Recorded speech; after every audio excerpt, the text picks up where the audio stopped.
Hi friends, ಎಲ್ಲರಿಗೂ ನಮಸ್ಕಾರ. Welcome back to our channel VS Info kitchen. ನಾನು ನಿಮ್ಮ ಮಂಜುಳಾ. ಇವತ್ತು ಮನೆಯಲ್ಲೇ ಕೋಕೋಪೀಟ್ ಹೇಗೆ ಮಾಡೋದು ಅಂತ ನೋಡೋಣ. ಮತ್ತು ನಮ್ಮದೊಂದು ಪುಟ್ಟದಾದ ಕೈತೋಟ ಇದೆ, ಅದನ್ನು ಕೂಡ ಶೇರ್ ಮಾಡ್ತೀನಿ. ಬನ್ನಿ ಕೋಕೋಪೀಟ್ ಹೇಗೆ ಮಾಡೋದು ಅಂತ ನೋಡ್ಕೊಳ್ಳೋಣ. ಫಸ್ಟು ಸುಲಿದಿರೋ ಅಂತಹ ತೆಂಗಿನಕಾಯಿ ಸಿಪ್ಪೆನ ತೊಗೋಬೇಕು. ಅದರಲ್ಲಿ ಮಧ್ಯದಲ್ಲಿರುವಂತಹ ನಾರನ್ನಷ್ಟೇ ತೆಗಿಬೇಕು. ನೀವು ಚಾಕು ಸಹಾಯದಿಂದ ಕೂಡ ತೆಗಿಬೋದು. ಇದು ಚೆನ್ನಾಗಿ ಒಣಗಿರೋದ್ರಿಂದ ಕಲರು ಚೇಂಜ್ ಇದೆ. ಅದೇ ಬ್ರೌನ್ ಕಲರ್ ಬರುತ್ತೆ, ಇಲ್ಲಾಂದರೆ ಬೆಳ್ಳಗಿರುತ್ತೆ.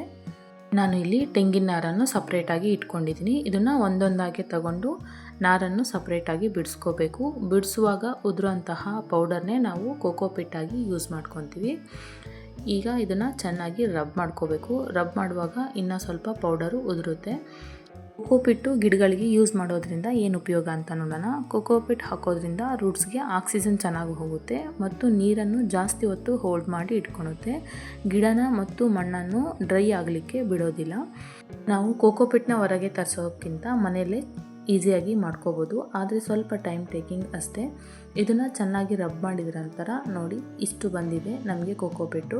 ನಾವು ಹೊರಗಡೆ ತರಿಸ್ತೀವಲ್ಲ, ಇಷ್ಟೇ ಇರುತ್ತೆ ಕೋಕೋಪೀಟು. ಮಿಕ್ಕಿರೋ ಅಂತಹ ನಾರೆಲ್ಲ ಅದರಲ್ಲಿ ಹಾಕೋದಿಲ್ಲ. ಇದನ್ನು ಒಂದು ಬಾಕ್ಸಿಗೆ ಹಾಕಿ ಇಟ್ಕೊತಿದ್ದೀವಿ. ಈಗ ಮಿಕ್ಕಿರೋ ಅಂತಹ ನಾರನ್ನೆಲ್ಲ ಕತ್ರಿ ತಗೊಂಡು ಕಟ್ ಮಾಡ್ಕೋಬೇಕು. ಇಲ್ಲಾಂದರೆ ನೀವು ಮಿಕ್ಸಿ ಜಾರಲ್ಲಿ, ಹಳೆ ಮಿಕ್ಸಿ ಜಾರ್ ಇದ್ದರೆ ಅದನ್ನು ಉಪಯೋಗಿಸಿ ಮಿಕ್ಸಿ ಮಾಡ್ಕೋಬೋದು.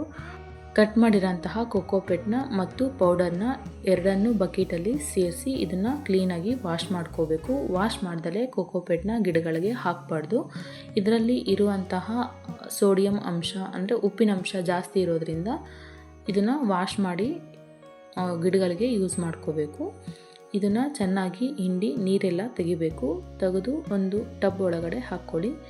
ನೀವು ಕ್ಲೀನ್ ಮಾಡಿದ ತಕ್ಷಣ ಬೇಕಾದ್ರೆ ಯೂಸ್ ಮಾಡ್ಕೋಬೋದು. ಇಲ್ಲ ನಾವು ಯೂಸ್ ಮಾಡಲ್ಲ ಅಂದರೆ ನೀವು ಒಂದು ಮೌಲ್ಡ್ ತಗೊಂಡು ಅದರೊಳಗೆ ಪ್ರೆಸ್ ಮಾಡಿ ಶೇಪ್ ಮಾಡಿ ಇಟ್ಕೊಳ್ಳಿ. ಅದು ಡ್ರೈ ಆದ ನಂತರ ನಿಮಗೆ ಯಾವಾಗ ಅವಶ್ಯಕತೆ ಇರುತ್ತೋ ಆವಾಗ ಸ್ವಲ್ಪ ನೀರು ಹಾಕಿ ಅದನ್ನು ಕೋಕೋಪೀಟ್ನ ಯೂಸ್ ಮಾಡ್ಕೋಬೋದು. ನಾನು ಇಲ್ಲಿ ಕೋಕೋಪೀಟ್ನ ಯೂಸ್ ಮಾಡಿ ಮೆಂತ್ಯ ಸೊಪ್ಪನ್ನು ಬೆಳೆದಿರೋದನ್ನ ತೋರಿಸ್ತಾ ಇದ್ದೀನಿ. ಫಸ್ಟು ಒಂದು ಪಾಟ್ ತೊಗೊಳ್ಳಿ, ಚಿಕ್ಕದು ತೊಗೊಂಡಿದ್ದೀನಿ. ಇದ್ರ ಕೆಳಗಡೆ ಸ್ವಲ್ಪ ಹೋಲ್ ಮಾಡಬೇಕು ಚಿಕ್ಕದಾಗಿ ನೀರು ಹೋಗಲಿಕ್ಕೆ. ಫಸ್ಟು ಒಂದು ಲೇಯರು ಕೋಕೋಪೀಟ್ನ ಹಾಕಬೇಕು, ನಂತರ ಸ್ವಲ್ಪ ಮಣ್ಣು ಹಾಕಬೇಕು. ಒಂದು ಲೇಯರ್ ಮಣ್ಣು, ಒಂದು ಲೇಯರು ಕೋಕೋಪೀಟು, ಮತ್ತು ಅದನ್ನೇ ರಿಪೀಟ್ ಮಾಡಬೇಕು. ಫಸ್ಟು ಒಂದು ಲೇಯರು ಕೋಕೋಪೀಟು ಮತ್ತು ಒಂದು ಲೇಯರು ಮಣ್ಣು ಹಾಕಬೇಕು. ನಂತರ ಇಲ್ಲಿ ಮೆಂತ್ಯಕಾಳನ್ನು ಹಾಕ್ತಿದ್ದೀವಿ. ಈಗ ಅದ್ರ ಮೇಲೆ ಒಂದು ಲೇಯರಷ್ಟು ನಾವು ಕೋಕೋಪೀಟ್ನ ಹಾಕಬೇಕು.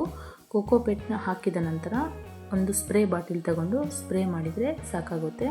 ಕೋಕೋಪೀಟ್ನ ಯೂಸ್ ಮಾಡೋದ್ರಿಂದ ಸೀಡ್ಸು ಬೇಗನೆ ಮೊಳಕೆ ಬರುತ್ತೆ. ಈಗ ನೋಡಿ 5 ದಿನ ಆದ ನಂತರ ತೋರಿಸ್ತಾ ಇದ್ದೀನಿ ಮೆಂತ್ಯಕಾಳು ಮೊಳಕೆ ಬಂದಿರೋದು. ಮತ್ತು ನೆಕ್ಸ್ಟ್ ತೋರಿಸೋದು ನಾನು 1 ವಾರ ಆದ ನಂತರ ತೋರಿಸ್ತಾ ಇದ್ದೀನಿ. ನೆಕ್ಸ್ಟು 15 ಡೇಸ್ ಆದ ನಂತರ ತೋರಿಸ್ತಾ ಇದ್ದೀನಿ. ನೋಡಿ ಎಷ್ಟು ಚೆನ್ನಾಗಿ ಬಂದಿದೆ ಸೊಪ್ಪು. ನಾವು ಹಾಕಿರೋದು ಗಿಡ ಚೆನ್ನಾಗಿ ಬಂದರೆ ಎಷ್ಟು ಖುಷಿಯಾಗುತ್ತೆ ಅಲ್ಲ. ನೀವು ಗಾರ್ಡನ್ನಲ್ಲಿ ಚಿಕ್ಕ ಪ್ಲೇಸ್ ಇದ್ರೂ ಹಾಕ್ಕೋಬೋದು. ಬನ್ನಿ, ನಮ್ಮದೊಂದು ಪುಟ್ಟು ಕೈ ತೋಟ ಇದೆ, ಅದನ್ನು ತೋರಿಸ್ತೀನಿ. ಇದು ನಮ್ಮ ಮನೆ ಹತ್ರ ಇರುವಂತಹ ತುಳಸಿ ಗಿಡ. ಅದ್ರ ಪಕ್ಕದಲ್ಲೇ ಇರುವಂಥದ್ದು ಎಲೆ ಬಳ್ಳಿ. ಚಿಕ್ಕ ಪಾಟಲ್ಲಿ ಹಾಕಿದ್ರೂ ಕೂಡ ತುಂಬ ಚೆನ್ನಾಗಿ ಬಂದಿದೆ. ಇದು ಒಂದಲಗ ಸೊಪ್ಪು. ಇದನ್ನು ಬೆಳಿಗ್ಗೆ ಖಾಲಿ ಹೊಟ್ಟೆಯಲ್ಲಿ ಮಕ್ಕಳಿಗೆ ತಿನ್ನಿಸೋದ್ರಿಂದ ಅವರಿಗೆ ಜ್ಞಾಪಕ ಶಕ್ತಿ ಜಾಸ್ತಿ ಆಗುತ್ತೆ. ಈ ಸೊಪ್ಪು ಈರುಳ್ಳಿ ಮತ್ತು ಬೆಳ್ಳುಳ್ಳಿ ಸ್ಮೆಲ್ ಬರುತ್ತೆ, ತುಂಬ ಚೆನ್ನಾಗಿರುತ್ತೆ ಟೇಸ್ಟು. ನಾವು ತಾಳಿಪೇಟ್ ಮಾಡಬೇಕಾದ್ರೆ ಯೂಸ್ ಮಾಡಿದ್ರೆ ತುಂಬ ಚೆನ್ನಾಗಿರುತ್ತೆ. ಇದು ದೊಡ್ಡ ಪತ್ರೆ ಎಲೆ, ಚಿಕ್ಕ ಗಿಡನ ಹಾಕಿದ್ವಿ, ಎಷ್ಟು ದೊಡ್ಡದಾಗಿ ಬೆಳೆದಿದೆ. ಇದನ್ನು ಕಷಾಯ ಮಾಡ್ಕೊಂಡು ಕುಡಿದ್ರೆ ಕೆಮ್ಮು, ನೆಗಡೆ ಮತ್ತು ಕಫನ ಕರಗಿಸೋ ಅಂತಹ ಶಕ್ತಿ ಇದಕ್ಕಿದೆ. ಇದು ಚಕ್ರಮುನಿ ಸೊಪ್ಪು ಅಂತ. ಇದು ಬ್ಲಡ್ ಸರ್ಕ್ಯುಲೇಷನ್ಗೆ, ಬ್ಲಡ್ ಇಂಪ್ರೂವ್ಮೆಂಟ್ಗೆ ಅಂತೂ ತುಂಬಾ ಒಳ್ಳೆಯದು. ಇದನ್ನು ಸೇಮ್ ನಾವು ಕರಿಬೇವು ಯಾವ ಥರ ಯೂಸ್ ಮಾಡ್ತೀವೋ ಆ ಥರ ಯೂಸ್ ಮಾಡ್ಬೋದು, ತುಂಬ ಚೆನ್ನಾಗಿರುತ್ತೆ. ಇದು ಬಸಳೆ ಸೊಪ್ಪು. ಇದರಲ್ಲಿ 2 ಥರ ಬರುತ್ತೆ. ನಾನು 2 ಥರನೂ ತೋರಿಸ್ತಾ ಇದ್ದೀನಿ ನೋಡಿ ಬಸಳೆ ಸೊಪ್ಪನ್ನ. ಇದು ತುಂಬಾ ಚೆನ್ನಾಗಿರುತ್ತೆ. ಬಾಯಲ್ಲಿ ಹುಣ್ಣಾದಾಗ ಇದನ್ನು ತಿನ್ನೋದ್ರಿಂದ ಬಾಯಲ್ಲಿ ಇರುವಂತಹ ಹುಣ್ಣೆಲ್ಲ ಕಡಿಮೆ ಆಗುತ್ತೆ. ತುಂಬಾ ಒಳ್ಳೆಯದು ಆರೋಗ್ಯಕ್ಕೂ ಕೂಡ. ಇದು ಆಲ್ ಸ್ಪೈಸಸ್ ಗಿಡ ಅಂತ. ಚಕ್ಕೆ, ಲವಂಗ, ಏಲಕ್ಕಿ ಸ್ಮೆಲ್ ಬರುತ್ತೆ ಎಲೆ. ನಾವು ಪಲಾವ್ಗೆ ಹಾಕಿದರೆ ತುಂಬಾ ಚೆನ್ನಾಗಿರುತ್ತೆ, ಘಮ ಘಮ ಅಂತಿರುತ್ತೆ ಪಲಾವು, ತುಂಬಾ ಚೆನ್ನಾಗಿರುತ್ತೆ. ಇದು ನಾವು ನರ್ಸರಿಯಲ್ಲಿ ತೊಗೊಂಡಿರೋದು. ಇದು ಲೆಮನ್ ಗ್ರಾಸ್. ಇದನ್ನು ಟೀಯಲ್ಲಿ ಹಾಕ್ಕೊಂಡು ಕುಡಿತಾರೆ, ಇಲ್ಲಾಂದರೆ ಬಿಸಿನೀರಲ್ಲಿ ಇದನ್ನು ಹಾಕಿ ಗ್ರೀನ್ ಟೀ ಥರನೂ ಕುಡಿಬೋದು. ಇದು ಮೆಣಸಿನ್ಕಾಯಿ ಗಿಡ.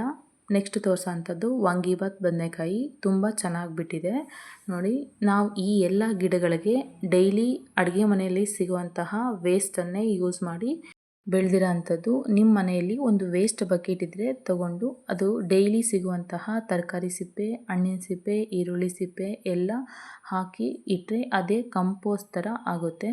ಬೇರೆ ಗೊಬ್ಬರ ತಂದು ಹಾಕೋ ಅವಶ್ಯಕತೆ ಇರೋದಿಲ್ಲ. ಬದನೆಕಾಯಿ ಅಂತೂ ತುಂಬ ಚೆನ್ನಾಗಿ ಬಿಟ್ಟಿದ್ದಾವೆ. ಇದು ಬಾಳೆ ಗಿಡ. ನೆಕ್ಸ್ಟ್ ತೋರಿಸೋ ಅಂಥದ್ದು ಇದು ಸೀಬೆಕಾಯಿ ಗಿಡ. ಎಷ್ಟು ಚೆನ್ನಾಗಿ ಬಂದಿದೆ ನೋಡಿ. ಪಪ್ಪಾಯ ಕೂಡ ತುಂಬ ಚೆನ್ನಾಗಿ ಬಂದಿದೆ. ಇದೇ ನಮ್ಮ ಪುಟ್ಟ ಕೈತೋಟ. ಈ ವಿಡಿಯೋ ನಿಮಗೆ ಹೇಗೆ ಅನ್ನಿಸ್ತು ತಪ್ಪದೆ ಕಮೆಂಟ್ ಮಾಡಿ ತಿಳಿಸಿ. ನನ್ನ ಚಾನಲ್ನ ತಪ್ಪದೆ ಸಬ್ಸ್ಕ್ರೈಬ್ ಮಾಡಿ, ಲೈಕ್ ಮಾಡಿ, ಶೇರ್ ಮಾಡಿ. Thank you for watching. Bye.